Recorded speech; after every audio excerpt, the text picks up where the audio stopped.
안녕하세요. 알려준마 간입니다. 안녕하세요. 안녕하세요. 네, 오늘 이제 안나 까리나 두 번째 시간이죠. 네. 안나 까리나 참 할 얘기가 많아가지고 1부 때는 이제 개괄적인 얘기만 했는데 이번에는 이 톨스토이가 과연 안나 까리나의 이 불륜과 결혼 생활을 통해서 무슨 얘기를 진짜 하고 싶었을까 거기를 좀 더 깊이 들어가면 좋을 것 같은데요. 결혼에 대해서 어떻게 생각하세요? 결혼은 지루하면서도 꼭 또 한번 해볼 만한 것 같아요. 네. 네. 자잘한 일들이 많잖아요. 네, 네. 그걸 통해서 굉장히 어른이 그러니까 어른이라 하면 성장해 가는 과정이고 또 그거를 굉장히 불통으로 생각하면 네. 또 너무 괴로운 게 결혼 생활이죠. 맞아요. 네. 네. 아니 뭐 저는 한번 네. 해봤으니까 안 해본 것도 네. 어떻게 보면 가지 않은 길에 대한 어떤 그런 맞아요. 소망이 있기 때문에 네네. 안 하고 살면 어떨까. 그래서 영숙쌤 생각이 참 결혼 궁금하거든요. 안 하는 네. 네. 지금 예전에는 사실 결혼이라는 게 굉장히 인생에서 제일 중요한 부분이었잖아요. 그래서 결혼을 안 하면 뭔가 문제가 있다거나. 근데 요즘은 그런 것 같진 않아요. 그러니까 필수가 아닌 게 되었고, 결혼을 할 수도 있고 안 할 수도 있고. 근데 이제 이때 당시에 시대상은 또 달랐을 거 아니에요. 19세기의 러시아 사회에 있어서 결혼과 불륜, 이 갖는 의미, 이런 것들을 통해서 아마 말하고 싶은 게 있었을 텐데, 그때 당시 시대의 삶의 방향? 이런 거는 어떤 거였을까요? 결혼을 통해서 사람들은? 두목님은 어떻게 생각하세요? 귀족 계층에서 사실은 결혼이라는 것이 굉장히 정략적인 게 그렇죠. 많았을 거예요.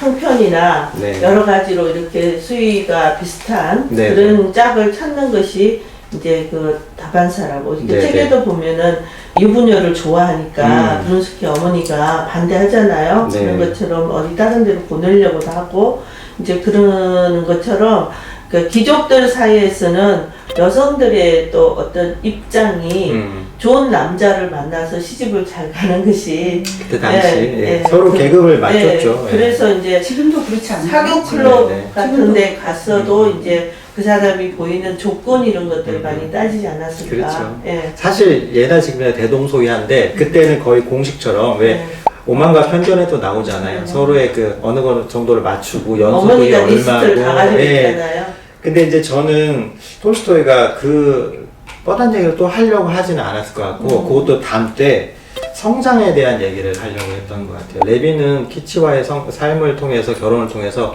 뭔가 성장하는 모습을 보여주고 안나와 브론스키와의 그 관계에 있어서는 서로에 대한 욕망 그것을 어떻게 해결해 나가느냐에 대한 질문을 이 톨스토이가 던진 거 아닌가 하는 생각을 하면서 읽었거든요. 네, 뭐 물론 이렇게 키티와 그 어떤 레빈의 사랑을 이렇게 만들어가고 계속 네, 네. 만들어간다고 치면 네네. 어떻게 보면은 이 브론스키와 안나의 사랑은 첫눈에 번개불이 일듯이 그렇죠. 일어서 그냥 안나 역시나 거기서 더 나아가지 않고 멈추어 주기를 바라는 그냥 이 순간이 영원했으면 맞아요. 브론스키아의 생각이 더 변하지 않고 영원했으면 아마 그게 영원하지 않았기 때문에 끊임없이 브론스키를 의심하고 네. 나중에 자기 사랑에 대한 확신도 맞아요. 부족해서 네. 결국은 이렇게 스스로를 던지게 되는 기찻길에 그래서 어떻게 보면 멈춰 있는 것과 계속 자라나는 사랑 이런 것들을 통해 갖고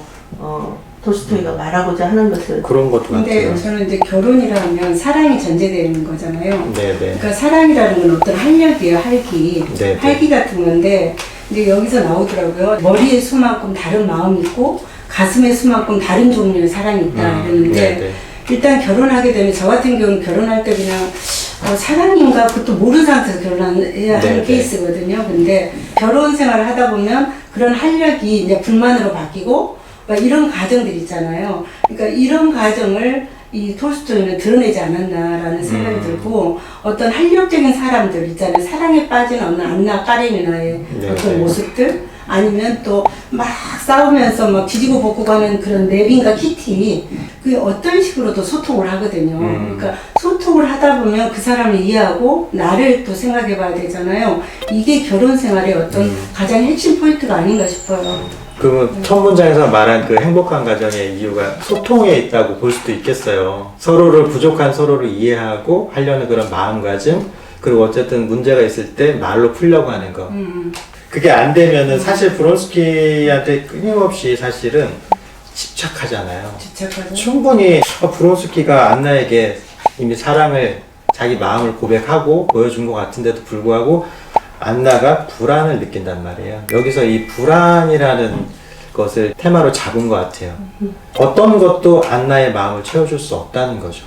집착을 하고 자기를 그러니까 상대방을 소유하려고 하는 거죠. 네네. 그러니까 저 사람은 나와 돼야 돼 이런 소유, 사랑이라는 이유로 소유를 하려고 하는 네네. 거죠. 자식도 마찬가지예요. 네. 너를 사랑하니까 너는 이 대학을 가야 돼. 너는 사랑하니까 이 학원을 가야 돼. 이런 것들이잖아요. 어떤 존재시키지 않고 사랑도 마찬가지 같아요. 근데 이제 연애와 결혼의 차이가 네네. 어떻게 보면 연애는 그냥 그 사랑만이 우선이 된다고 치면 결혼 자체는 내가 너의 아내가 되고 당신이 나의 남편이 된다고 하면 결국은 또 소유의 관계로 될 수도 있죠. 그리고 또 예. 책임을 또 바탕에 두고 보통 있으니까. 소유가 되죠. 예, 그래서 어떻게 보면 그 토스토이가 본인의 어떤 결혼관을 작품 통해서 드러냈을 때 굉장히 결혼에 대해서 부정적인 시각을 많이 가지거든요. 네네. 근데 우리가 이제 결혼 생활 그러면은 한 남자와 한 여자가 만나서 이제 평생 같이 쳐다보고 살아야 되는 거잖아요. 네네.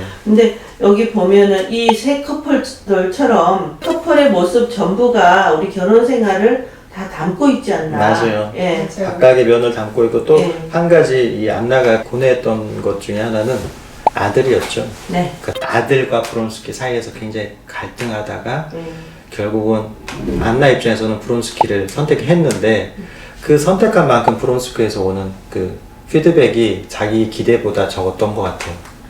지금 그거는 네. 브론스키는 변함없었으나 네. 안나의 마음속에서 그렇죠. 바람이 일었던 거 아닌가 그런 생각을 사실 안나가 브론스키에 대해서 정말 깊은 사랑을 깨달은 지점이 브론스키가 이제 승마하다가 다치잖아요. 네. 그 순간에 이제 저 사람을 잃을지도 모른다는 그 상황이 오니까 내가 얼마나 사랑했는지 깨닫게 되는 거죠. 기절하는 장면이 예, 나오더라고요. 근데 맞아요. 그때 이제 처음으로 남편한테 나는 저 남자를 얘기하잖아요. 사랑한다고 예. 고백하거든요. 네. 안나 카르니나의 그 남편의 입장이 어땠을까? 네네. 아내가 나는 좋아하는 남자가 있다고 고백을 하는 그 남편의 입장에서 이제 그 부부의 어떤 결혼을 또 생각해보게 되는 장면이거든요. 찢어지지. 맞아요. 예. 저 같으면 가라고 했을 것 같아. 더러워서 더러워서 가라고 했을 것 같아. 또 새로운 사랑 하면 되지 뭘. 순간에 사랑이 식으면 불만이 생긴 것 같아. 그거 맞아요. 보면은 남들 네. 세상에는 어째서 저희의 귀는 저렇게 생겼을까? 맞아요. 뭐 이러면서 네. 그 뭐야 남편이 미워 죽겠어 만나버리나 그러잖아. 지금 말씀하신 동글쌤이 저희의 기는 왜 저렇게 생겼을까를 언제 얘기하냐면 브론스키를 만나고 와서 그렇죠. 사실 아들 낳고 꼴보기 싫은 거지. 8년 10년 살았는데 왜 갑자기 귀가 이상해 보여?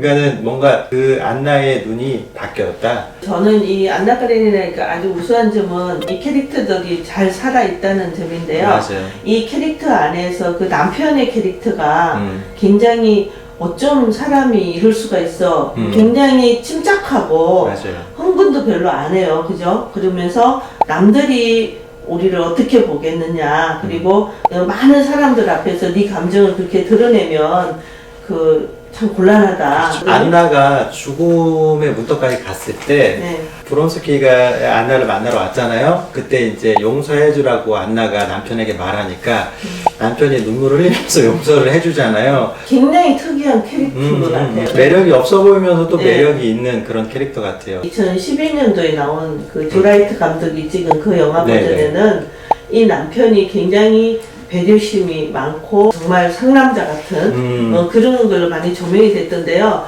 옛날 버전은 보면은 좀 굉장히 차갑고 그 다음에 이렇게 안나의 어떤 좀 그 포용력이 떨어지는 인물로 그 그려지죠. 소리치는 아우성을 네. 외면하는 그런 네네. 모습으로 많이 맞아요. 그러니까 나오죠. 이게 어떤 관점에서 영화를 만들고 뭐 뮤지컬을 만들느냐에 따라 굉장히 달라진 것 같아요. 이 네. 인물들이. 근데 아마 근데 이제 책에서 나이 차이가 굉장히 많잖아요. 네. 나이가 많고 그 중급 이상의 고위 관료이기도 하고 하다 근데 보니까 원래 나이 차이를 많게 러시아에서는 결혼했어요. 그 당시에서는. 근데 아마 이제 보통 나이가 많이 차이 날 때는 한쪽이 다른 걸로 보상을 하잖아요. 예를 들어 사회적 지위가 굉장히 이쪽이 높다든지 아니면 물질적으로 훨씬 더 풍요롭다든지 그런 갭을 극복하기 위한 것으로 나이가 등장하지 않았을까라는 생각이 들기도 하고 아마 톨스토이가 그런 것도 염두에 두고 설정을 그렇게 하지 않았을까. 만약에 나이가 차이가 얼마 나지 않는 젊고 그런대로 매력적인 인물이라면 안나가 그렇게 막 분화방처럼 뛰어들지는 않았을 것 같아요. 아니, 그 시대에는 나이 차이를 많게 결혼을 원래 하는 게 대세였나? 이런 생각이 그런 생각이 저도 왜 드냐면 레빈하고 키치도 나이 차이가 나이 많이 차이가 나잖아요. 많잖아요. 네. 그러니까 그게 의뢰 10살 차이는 뭐 그냥 기본이다라는 생각이 들 정도의 사이였는지도 모르겠어요. 톨스토이는 16살 차이가 나죠. 맞아요. 실제로. 네네. 지금 결혼과 서로 함께 살아가는 삶, 가족에 대해서 얘기하고 있는데 무려 말로 하는 것도 좋지만은 그거를 확 드러내는 문장이 하나 있을 것 같아요. 브론스키가 안나에게 이 상태로 계속 있는 것은 불가능하니 남편에게 모든 것을 밝히라고 설득했을 때 그녀는 비록 화를 내며 그의 말을 완강히 거부하긴 했지만 마음속으로는 자신의 처지가 위선적이고 정직하지 못하다고 생각하며 그러한 처지를 진심으로 바꾸고 싶어 했다. 남편과 경마장에서 돌아오는 길에 그녀는 흥분한 나머지 그렇게 그에게 모든 것을 털어놓았다. 아까 우리가 얘기했던 그 장면인데요. 네네. 저는 이 남편한테 브론스키와 자신과의 관계를 밝히는 부분에서 네. 그 세 사람의 입장에서 다 한번 놓고 한번 결혼이라는 것이 과연 무엇인가. 네. 네, 서로 같이 부부가 돼서 아내와 남편으로 살아가는 것 중에 누가 누구를 상처를 주고 또 누가 상처를 받는지에 대한 생각을 깊이 해보는 대목이어서 이 부분을 문문사로 잡아봤습니다. 네. 정말로 저 세 사람의 입장이 다 달랐을 것 네. 같아요. 내가 알렉사였으면 어땠을까? 동구쌤이 준비하신 문문사는 어떤 건가요? 간단한 거였는데요. 네. 인간의 앞길에는 고뇌와 죽음과 망각 외에는 아무것도 없다는 걸 확실히 이해했다. 어떻게 보면 그렇죠. 굉장히 철학적이죠. 네, 철학적이고 비관적이네요. 네, 굉장히 네. 허무주의를 네. 보고 농부를 보고 왜 이렇게 살아요? 농가도 물어보는 사람인가요? 네. 그냥 사는 거라고. 목적 자체를 지향하는 게 아니라 자기 지금 현재 그리고 내 곁에 있는 사람에게 충실하면서 삶을 채워나가라 네. 라는 얘기일 수도 있는 것 허무하니까. 같아요. 결혼이라는 걸 통해서 결혼은 누군가 필연적으로 같이 살 수밖에 없는 거잖아요. 그렇죠. 그러니까 아주 작은 사회이고 그러다 보니 동양에도 그런 말이 있잖아요. 수신제가를 먼저 하고 세상으로 나가라고 하는데 이 레빈이 농부들하고 낫으로 배잖아요. 예, 밀을 배잖아요. 그러면서 그 노동 자체에서 오는 무라일체의 경험, 그 자신을 둘러싸이는 허무와 죽음 충동에서 벗어난 듯한 그런 것도 체험하게 되고 또 한편으로는 지금 자신과 함께 있는 일하고 있는 그 농노들과의 연대, 인간으로서의 교감과 연대를 느끼잖아요. 이 소설이 진행이 될수록 그런 쪽으로 포커스를 맞춰서 톨스토이가 글을 쓰고 있는 거 아닌가 합니다. 그래서 이제 제목은 안나 까레리나지만은 진짜 숨은 주인공은 레빈이 아닌가 하면서 글을 읽게 됐거든요. 두목님은 어떠셨어요? 그래도 네. 그 레빈의 이야기보다 안나 이야기가 더 많잖아요. 그렇죠. 그리고 매력적이고 재미있죠. 네. 그래서 저는 이제 레빈의 모습을 통해서 작가가 말하고자 하는 것들은 좀 계몽주의적이고 재미가 없었어요. 약간 이렇게 매력은 떨어지죠. 예, 그러는데 저는 사실 안나 브론스키 커플이 네. 이 책을 다 읽게 하는 힘이라고 저는 생각하거든요. 맞아요. 개인적인 생각입니다. 개인적인 생각. 그렇죠. 저도 읽으면서 마음이 더 이렇게 이입이 되고 관심을 가는 커플은 분명히 레빈과 키치보다는 안나 브론스키인데 생동감 있잖아. 맞아요. 그 커플은. 그리고 그게 사실 현실적이고 네, 현실적이죠. 그 안나와 브론스키의 관계가 서로에 대한 육체의 탐욕만 있는 건 분명히 아니지만 그렇죠. 그래도 거기에는 소유욕 그리고 욕망 분명히 브론스키가 안나가 자기보다 연상이고 결혼을 했고 아이의 엄마라는 걸 알고 있었단 말이에요. 사랑의 마음이 이렇게 샘솟는 거는 어떻게 할 수 없지만 이거를 또 실천하고 행동으로 옮기는 건 다른 문제인데 어쨌든 두 사람 사이를 그 연결해 주는 거는 욕망에 대한 접근 그거였는데 레빈이 커플이 보여주는 것들은 하나님의 섭리를 깨달아가는 그런 성장의 그 커플을 보여준 거 아닌가. 그렇기 때문에 사실은 도덕 교과서적이고 재미는 없죠. 시간이 부족하긴 하지만은 여기서 이제 에피소드 2는 마무리를 짓고 다음 편에서는 우리가 놓치는 의미망이 있지 않나, 그리고 또 우리가 또 책을 읽는 이유는 책을 통해서 우리 삶을 되돌아보기 위한 거잖아요. 보편적 삶에 대해서 한 번 더 되돌아보는 그런 시간을 갖도록 하겠습니다. 자, 지금까지 알려준 맛 다니었습니다. 고맙습니다. 안녕히 계세요.